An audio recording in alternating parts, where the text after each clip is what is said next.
खैर मकदम है आपका हमारे यूट्यूब चैनल आपकी सोच पर। मैं मोहम्मद इकबाल। हेलो दोस्तों, आज हम बात करेंगे एक ऐसी शख्सियत के बारे में जिन्होंने अपनी आवाज़, अदाकारी और मुनफर्द अंदाज से भारतीय सिनेमा को एक नई शनाख्त दी।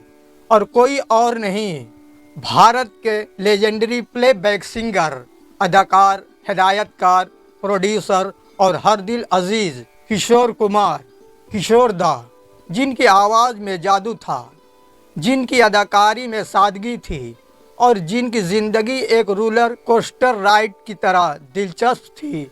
आज हम आपको ले चलेंगे उनकी ज़िंदगी के सफ़र पर, उनके बचपन से लेकर जवानी तक, उनके सिनेमा किरदार से लेकर उनकी ज़ाती ज़िंदगी के कुछ दिलचस्प और अनकहे किस्सों तक। तो तैयार हो जाएं, क्योंकि यह सफ़र भरपूर तफरीह, जज्बात और हैरतों से भरा हुआ है। किशोर कुमार सिर्फ एक गलोकार या अदाकार नहीं थे, वह एक पूरी इंडस्ट्री थे।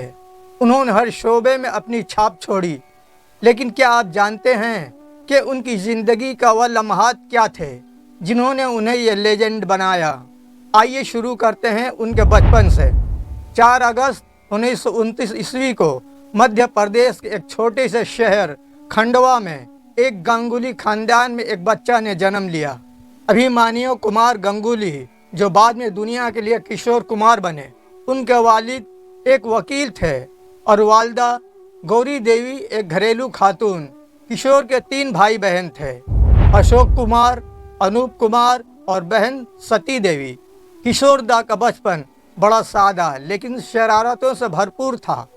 वह अपने भाइयों के साथ गलियों में घूमा करते, खेतों में भागते और कभी कभार स्कूल से भागकर अपनी दुनिया में खो जाते। एक दिलचस्प किस्सा यह है कि किशोर बचपन में अपने स्कूल के दोस्तों के साथ मिलकर एक मकामी तालाब में छलांगे लगाते थे। लेकिन एक बार वह तालाब में इतना गहरे चले गए कि डूबने लगे। उनके बड़े भाई अशोक कुमार ने उन्हें बचाया, लेकिन उस वाक़े ने किशोर को पानी से हमेशा के लिए डरा दिया। किशोर की शरारतें सिर्फ तालाब तक महदूद न थीं। एक बार उन्होंने अपनी बहन सती के साथ मिलकर घर की दीवार पर चूने से तस्वीर बनाई। जब वालिद साहब ने देखा तो वह गुस्से से आग बगोला हो गए, लेकिन किशोर की मासूमी मुस्कुराहट ने उनका गुस्सा ठंडा कर दिया। ये वही मासूमियत थी जो बाद में उनकी अदाकारी में भी नज़र आती थी। किशोर को बचपन से ही मौसीकी से लगाव था। वह अक्सर अपनी माँ के साथ भजन गाते और घर में रेडियो पर के.एल. सहगल के गानों की नकलें उतारते। लेकिन क्या आपको पता है कि किशोर ने कभी भी बाकायदा मौसीकी की तरबियत नहीं ली? उनकी आवाज़ फितरी थी, जैसे कोई परिंदा बगैर सीखे गाता है। जब किशोर जवान हुए तो उनके बड़े भाई अशोक कुमार बॉलीवुड में एक बड़ा नाम बन चुके थे। अशोक की कामयाबी ने किशोर को मुंबई आने की तरगीब दी, लेकिन ये सफ़र इतना आसान न था। किशोर मुंबई आए तो उनके पास ना तो कोई बड़ा कनेक्शन था, ना ही कोई मंसूबा। वह सिर्फ अपने भाई के साये में फिल्म इंडस्ट्री में कदम रखना चाहते थे। किशोर ने अपने कैरियर की शुरुआत अदाकारी से की, ना कि गलोकारी से।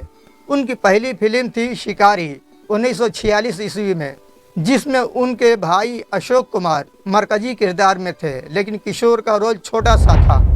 एक दिलचस्प वाक़या यह है कि फिल्म के सेट पर किशोर अक्सर अपनी शरारतें दिखाते।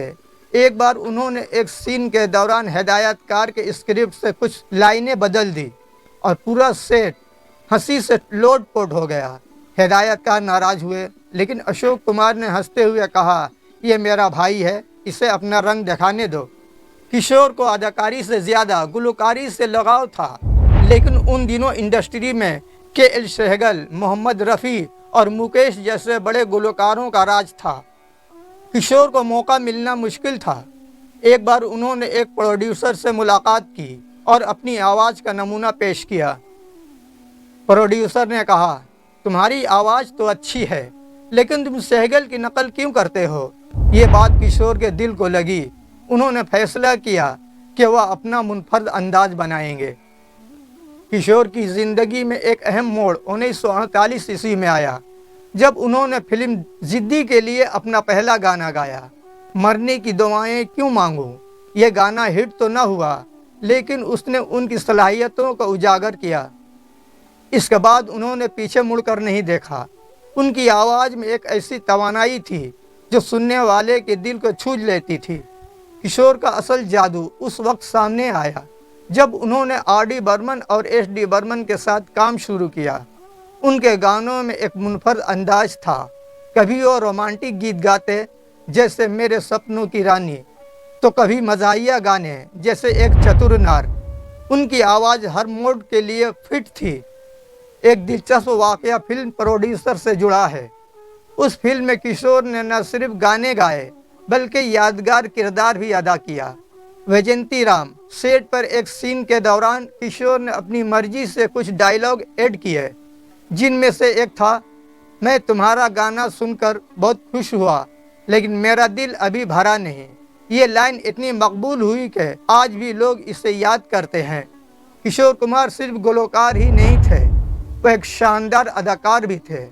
फिल्म चलती का नाम गाड़ी 1958 ईस्वी में उन्होंने मनोहर के किरदार में सबके दिल जीत लिए। इस फिल्म में उन्होंने अपने भाइयों अशोक और अनूप के साथ काम किया और यह फिल्म उनके खानदानी प्रोडक्शन हाउस आर के फिल्म्स की एक यादगार पेशकश थी। एक दिलचस्प बात यह है कि चलती का नाम गाड़ी के गाने 5 रुपये 12 आने की रिकॉर्डिंग के दौरान किशोर ने उसे एक ही टेक में गाया। जब आर.डी. बर्मन ने पूछा कि वह इतनी जल्दी कैसे गा लेते हैं, तो किशोर ने हंसते हुए कहा, जब दिल से दिल तक बात जाती है तो टेक की क्या ज़रूरत। किशोर कुमार ने हिदायतकारी में भी हाथ आजमाया। उनकी फिल्म दूर घर के और दूर का राही में उन्होंने समाजी मसाइल को बड़ी खूबसूरती से पेश किया, लेकिन उनकी हिदायत करदा फिल्में कमर्शियल तौर पर ज़्यादा कामयाब ना हुई। इसके बावजूद उन फिल्मों में उनकी गहरी सोच और फनकाराना विजन साफ नज़र आता है। किशोर की जाती ज़िंदगी भी उनकी फिल्मों की तरह रंगीन थी। उन्होंने 4 शादियां की। रूमा घोष, मधुबाला, योगिता बाली और लैला एडवाणी। हर शादी के साथ कुछ न कुछ तनाज़ा जुड़ा रहा, लेकिन उनकी ज़िंदगी में मोहब्बत हमेशा अहम रही। ख़ास तौर पर मधुबाला के साथ उनके मोहब्बत की कहानी तो हर कोई जानता है। एक दिलचस्प किस्सा मधुबाला के साथ जुड़ा है। जब वह बीमार थी और अस्पताल में थी, किशोर उनसे मिलने हर रोज़ जाते और उनके लिए गाने गाते। एक बार उन्होंने अस्पताल के कमरे में अमर प्रेम का गाना चिंगारी कोई भड़के गाया और मधुबाला की आंखों में आंसू आ गए। ये लम्हा उनकी मोहब्बत की गहराई को दिखाता है। किशोर अपनी ज़ाती ज़िंदगी में भी शरारती थे। एक बार उन्होंने अपने दोस्तों के साथ मिलकर अपने घर पर एक जाली भूत का ड्रामा रचा ताकि अपनी बीवी योगिता को डराया जाए, लेकिन योगिता ने उल्टा उन्हें पकड़ लिया और कहा, किशोर, तुम्हारे भूत से ज़्यादा डरावनी तुम्हारी शरारतें हैं। 13 अक्टूबर 1987 ईस्वी को किशोर कुमार हम सब को छोड़कर चले गए, लेकिन उनकी आवाज़ और उनकी फिल्में आज भी हमारे दिलों में ज़िंदा हैं। उन्होंने हमें हंसाने, रुलाने और जीने का एक नया अंदाज़ दिया। उनकी शरारतें, उनकी मासूमियत और उनका जादुई फ़न हमेशा हमारे साथ रहेगा। अगर आपको यह वीडियो पसंद आई तो इसे लाइक करें, शेयर करें और हमारे चैनल को सब्सक्राइब करें। आदाब।